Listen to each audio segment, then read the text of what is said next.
as the night shrouds Jeongju City. Suddenly, the city's tranquility is shattered by an explosion of purple lightning, striking the central tower. A massive rift tears open above the city, from which an ancient, powerful warrior emerges. In response, the city's defenders, known as the 3rd Division, spring into action.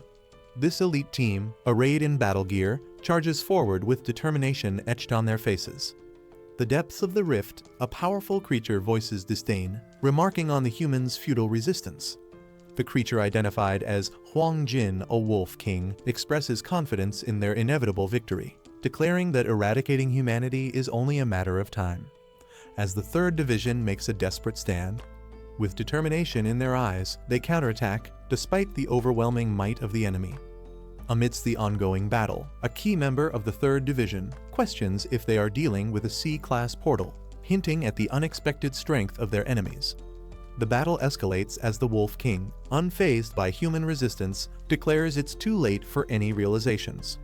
One brave warrior takes a stand, insisting on handling the Wolf King personally. This allows her comrades to focus on the remaining threats. Mr. Wenyuan, a pivotal ally, arrives just in time. Back at headquarters, an official notes the alarming frequency of C-class rifts appearing over Jeongju. This marks the 6th such event in a decade. In response, the decision is made to adapt the training and assessment of the city's defenders. The cultural exam scores for martial arts students will be halved, recognizing the need for more combat-ready individuals in the face of these recurrent threats. As the class in Jeongju's martial arts school is dismissed, the students engage in typical schoolyard banter. Inside, the conversations continue, revolving around academic pressures now intertwined with martial capabilities. A student laments the missed opportunity to sit next to Lin Yanren, a particularly admired classmate. Lin Yanren becomes the center of attention, not just for her beauty, but also as a symbol of the martial arts path. As peers inquire about her future plans, the Academy of Literature and the Martial Arts University is more than academic. It's about choosing a life path in a world where martial prowess can determine one's safety and status. Su Bai sits in the classroom, deep in thought, his book open but his mind elsewhere, faced with the decision of his future educational path. He recognizes that his average academic performance won't stand out at the Academy of Literature, and in a world increasingly defined by martial prowess, the relevance of traditional education seems diminished, caught between aspirations and realities. Su Bai discusses his family's financial limitations and the lack of any special talents, which make the option of attending the martial arts university seem unreachable. His frustration is palpable as he questions the fairness of a system that seems to favor those with inherent abilities or resources. As he engages in a wistful conversation with his peers, Su Bai muses about the concept of talent awakening in another world, hoping for a scenario where he could have special powers or a significant edge. In a surprising turn of events, Lin Yanren approaches Su Bai with an unexpected proposal. Sensing his despair and frustration with the limited options available due to his lack of special abilities or financial resources, Lin offers him an opportunity to join her at the Academy of Literature without needing to pass the traditional entrance exams. This gesture not only provides Su Bai a possible path forward, but also deepens their relationship. As Su Bai processes this unexpected lifeline, his world is further turned upside down by the sudden activation of a personal system, a common trope in fantasy and martial arts narratives where the protagonist gains access to a unique set of skills or abilities through a digital interface. This system classifies him as a beast tamer and provides detailed stats about his capabilities, including the potential to evolve his talents infinitely. Overwhelmed and unsure, Su Bai stands at the cusp of a new beginning, his previous concerns about his future momentarily overshadowed by the new and mysterious opportunities that the system might offer him. As Su Bai tries to comprehend the sudden appearance of a system interface only he can see, Lin Yanren concerned for his sudden distress. Despite his assurances that he's fine, the situation quickly escalates when a jealous classmate, infuriated by Su Bai's proximity to Lin, confronts them aggressively. As the classmate threatens to teach Su Bai a lesson, driven by of envy and misplaced loyalty towards Lin. The escalating conflict in the classroom is swiftly interrupted by the arrival of a formidable teacher, who commands immediate silence. She brings with her exciting news for the students, effective immediately. Individuals who have awakened their abilities can enroll directly at Jeonju Martial Arts University without the need to pass the cultural exam. Additionally, the cutoff score for the literature exam has been halved for those with the potential to become martial artists, significantly easing the academic burden on students aiming to pursue a path in martial arts. This announcement offers a new horizon for Su Bai and his classmates, potentially altering their educational and professional futures. With the announcement of the new education policy, excitement ripples through the classroom. Students chatter about the lowered exam requirements and the new opportunities for those with awakened abilities. As the teacher offers immediate registration for awakened students, Lin Yanren and Su Bai share a significant glance. Lin speculates about the possibilities this new path could open for Su Bai, hinting at a future where he might not only attend the martial arts university but also rise to prominence within it.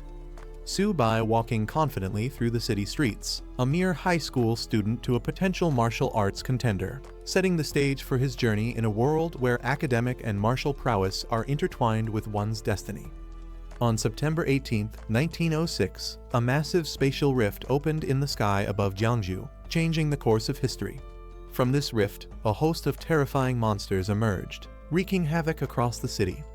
The creatures were relentless, their attacks causing widespread destruction and chaos. As the situation grew increasingly dire, the armies of various countries mobilized, launching a concerted effort to combat these monstrous invaders. The battles were fierce and prolonged, with significant losses on all sides, but eventually, the combined military forces managed to repel the monsters. This event marked a pivotal moment for Jeonju, highlighting the city's vulnerability to supernatural threats and the global community's capacity to respond to such unprecedented crises.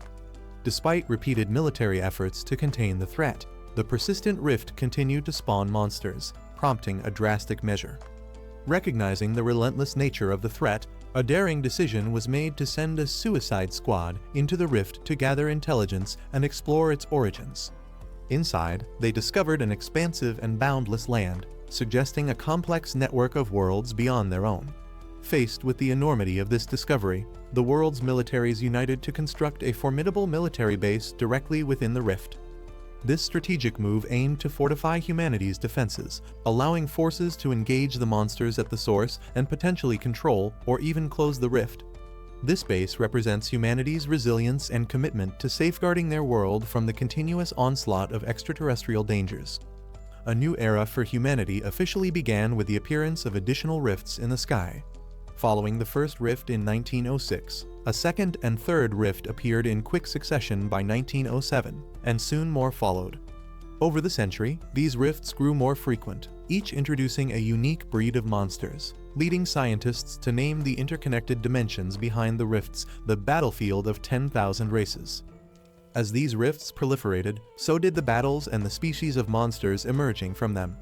This ongoing war necessitated global cooperation, resulting in the construction of military bases within the rifts to combat the threats directly at their source. Interestingly, alongside the physical battles, a transformation occurred within humanity itself.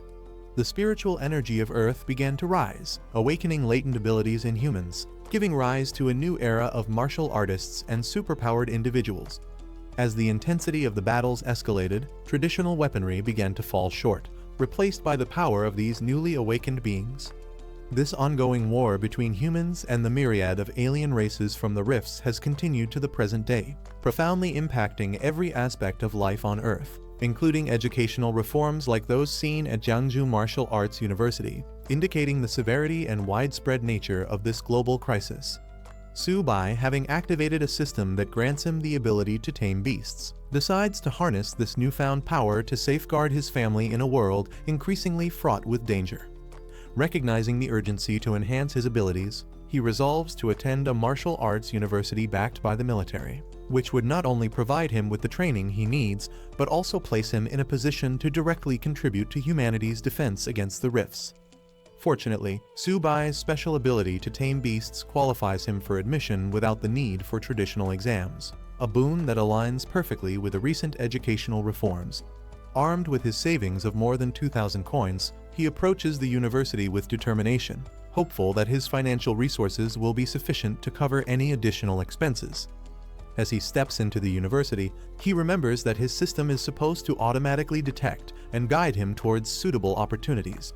Yet, upon entering, nothing happens, leaving him momentarily confused. He approaches the reception, seeking guidance on how to proceed, a tangible step towards realizing his dream of becoming a protector not just for his family, but for his city as well. Upon entering the university, Su-bai, declaring his newfound ability as a beast tamer, inquires about the types of beasts available for taming. He's directed to several options, each with varying prices and capabilities. The first beast he considers is a common black cat with a netherworld sliver bloodline, priced at 36,000 yen, which he finds prohibitively expensive given his savings. His attention then shifts to a 4-eared dog, which boasts a 6-eared demon wolf bloodline and comes at a slightly lower cost of 33,000 yen. Still exploring his options, he's shown more beasts, including one priced at 56,000 yen and another at 90,000 yen, escalating his dilemma as he balances the potential of each beast against the financial constraints he faces. Confronted with these high prices, Su-bai realizes that his savings might not stretch as far as he had hoped, putting him in a position to make strategic decisions about which beast might offer the best balance of cost and potential for his journey as a martial artist. Frustrated by the high prices at the university and feeling like the options available are ripping him off, Su-bai returns home. There, he expresses his discontent with how expensive each beast is just for their bloodline. Upon his return, Su-bai's mysterious system, which had been unresponsive until now, suddenly activates and proposes an unexpected taming opportunity: a small turtle. At first, Su-bai is taken aback and even amused that the system suggests taming a turtle, especially since it turns out to be the very turtle his father has been raising. This revelation brings a moment of comic relief and a touch of irony to his journey. Despite the initial surprise and seeming triviality of the beast, this twist might hint at hidden potentials or qualities in the turtle that are not immediately apparent. This situation sets the stage for Su-bai to explore and perhaps uncover unique abilities that could significantly aid him in his quest to protect his family and thrive in a chaotic world. After his initial shock and amusement at the prospect of taming a seemingly unremarkable turtle, Su-bai reassesses the situation. His system highlights the turtle's potential, revealing it as an ordinary beginner-level creature with a latent bloodline that can evolve infinitely and eventually attain formidable capabilities. Intrigued by this revelation, Su-bai decides to embrace the challenge, tapping into his newfound ability to see beyond the surface and explore the unique advantages his first tamed beast might offer. Choosing to accept the turtle as his ally, Su-bai's attitude shifts from skepticism to curiosity and determination. He commits to enhancing the turtle's abilities, utilizing the system's guidance to unlock and maximize its potential. This decision not only marks the start of his journey as a beast tamer, but also symbolizes his growth in adapting to the challenges of his new abilities and the realities of a world where the supernatural becomes an everyday element of survival and combat. Su-bai's initial skepticism about his first tamed beast, a turtle, quickly transforms into delight as he discovers its potential. The turtle, affectionately named Zio-ba, turns out to possess the Xuanwu holy bloodline. Despite its humble appearance and size, Su-bai recognizes the turtle's significant potential and decides it's worth far more than he initially thought, refusing to consider replacing it for anything else. At home, Su-bai's enthusiasm about his new beast is met with protective suspicion from his sister, Su-zayomai, who asserts her attachment to Zio-ba, referring to it as "daddy's baby." As Su-bai and his sister interact with Zio-ba, the turtle unexpectedly demands food, revealing a more lively and engaging personality than Su-bai anticipated. Su-bai's situation escalates as Zio-ba, the seemingly unremarkable turtle, reveals a ravenous appetite that surprises everyone, including Su-bai and his sister Zayomai. When Su-bai notes the turtle's insatiable hunger, he speculates it might be a sign of impending evolution, hinting at the turtle's hidden potential linked to its holy bloodline.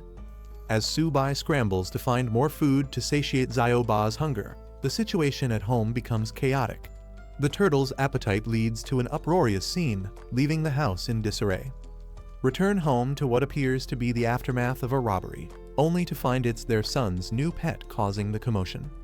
Each family member's reaction, ranging from amusement to bewilderment, paints a vivid picture of life with a magically endowed pet. Su-bai quickly realized that the shadow of his ability had disappeared instantly, and the black tortoise bloodline was still dormant but consuming more energy. With that in mind, he decided to head towards a place. Arriving at a building with a distinctive dragon emblem, he entered. Inside, a familiar woman greeted him, asking if he had finally decided on his purchase.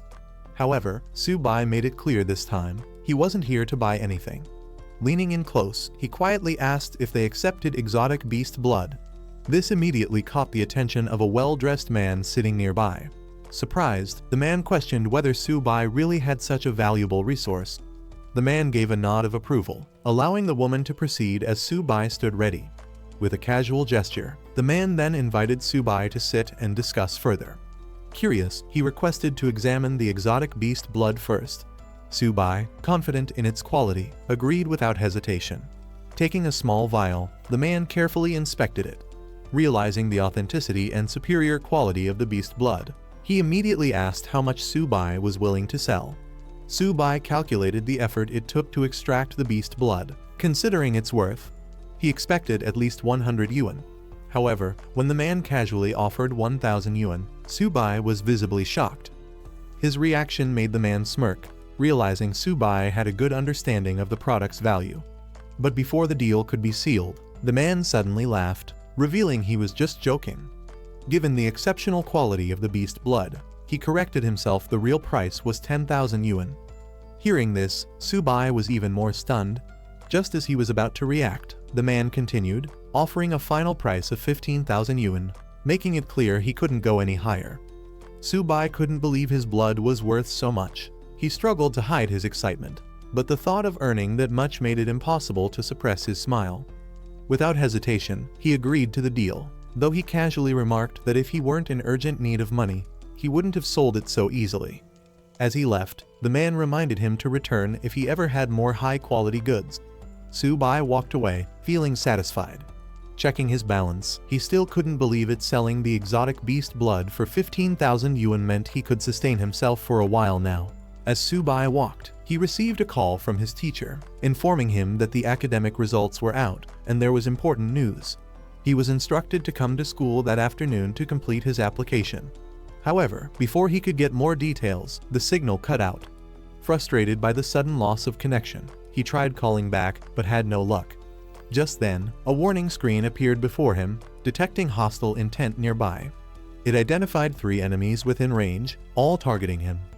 Realizing he was being ambushed, Su-bai quickly turned around. One of the attackers was already approaching, gripping a large spiked club while grinning menacingly. Their leader confidently assumed he had something valuable after seeing the pet store owner's reaction. Without hesitation, he demanded Su-bai hand it over. Trying to reason with them, Su-bai explained that he only sold items, not bought them. Yet, luck was clearly not on his side. He quickly assessed the situation. Only one of them was a primary warrior, which meant he had a chance. Confidence sparked in his eyes. He wasn't afraid. However, the thug laughed at his expression, mocking his supposed cowardice and demanding the money. Su-bai appeared to surrender, curling up slightly, as if preparing to comply. He suddenly made his move, pretending to surrender, but instead hurling his turtle companion straight at the bald thug. Caught off guard, the thug quickly raised his weapon to strike, but the unexpected attack threw him off balance. His eyes widened in shock as he realized too late this was a trap. Panic took over as he let out a terrified scream. Su-bai took advantage of the opening, delivering a powerful counterattack that sent the bald thug flying. The force was so strong that it even made the thug imagine an egg cracking in his head. His 2 subordinates panicked and rushed to his aid, furious that Su-bai had dared to lay a hand on their boss. Without hesitation, they charged at him, weapons in hand. But Su-bai used his turtle companion's defense to shield himself. One of the attackers lunged, thinking he had Su-bai cornered. But Su-bai swiftly reacted, grabbing his fist mid-air, ready for the next move. He struck the incoming attacker, sending him flying backward. The second thug barely had time to react before he, too, was slammed into the ground. The bald leader, now regaining his footing, roared in fury. His face twisted with rage as he crawled forward, vowing to kill Su-bai. Su-bai quickly prepared to retreat. He called out to his turtle companion, signaling to pull back before things escalated further. With precise movements, he countered the bald thug's charge, flipping him over and sending him crashing hard into the ground. The thug howled in pain, his earlier confidence shattered. Su-bai stood tall, looking down at his fallen enemies. They had provoked him, and now they were paying the price. Just as he was about to leave, he noticed something strange. His turtle companion had somehow ended up next to the unconscious thug. Su-bai noticed his turtle companion holding something glowing in its mouth. Curious, he rushed over, questioning what it had found. Before he could react, the turtle tossed the object into the air. Su-bai caught it, realizing it was a Kai and blood potion, an incredibly valuable item worth tens of thousands. Shocked, he muttered that warriors typically absorb this potion over an entire month. Yet, his turtle had consumed it all in one go. He stared at the creature, now radiating energy, wondering if it could even handle such a massive boost. Su-bai's eyes widened as he felt a surge of power coursing through his body.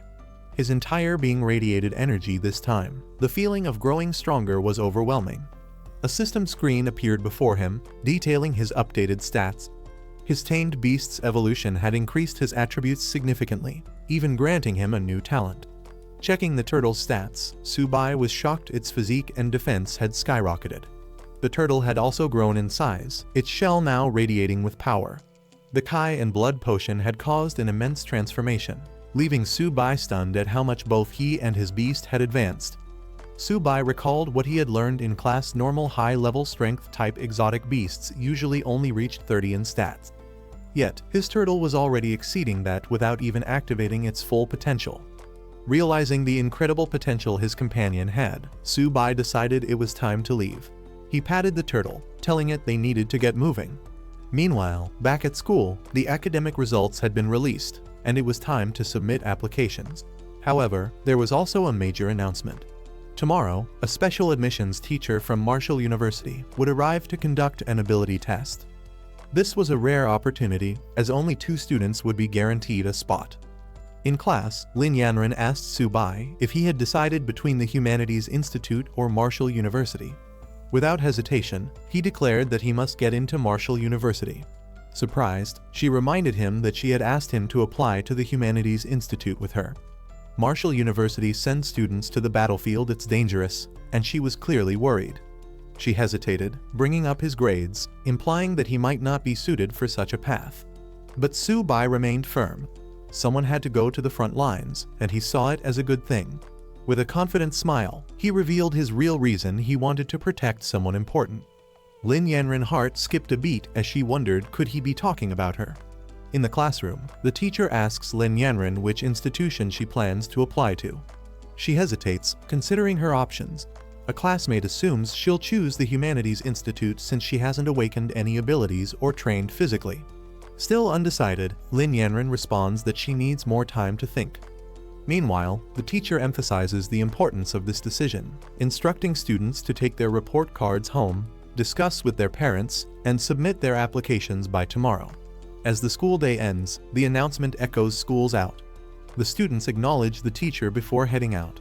As Lin Yanren relaxes in a medicinal bath, she calls Su-bai. She announces her decision: she's applying to Marshall University. She hints at a surprise, leaving Su-bai stunned. Su-bai, in the middle of training, can't believe what he just heard. He questions if she's serious, but Lin Yanren affirms her choice without hesitation. Not wanting to drag out the conversation, Su-bai ends the call, saying he has urgent matters to handle.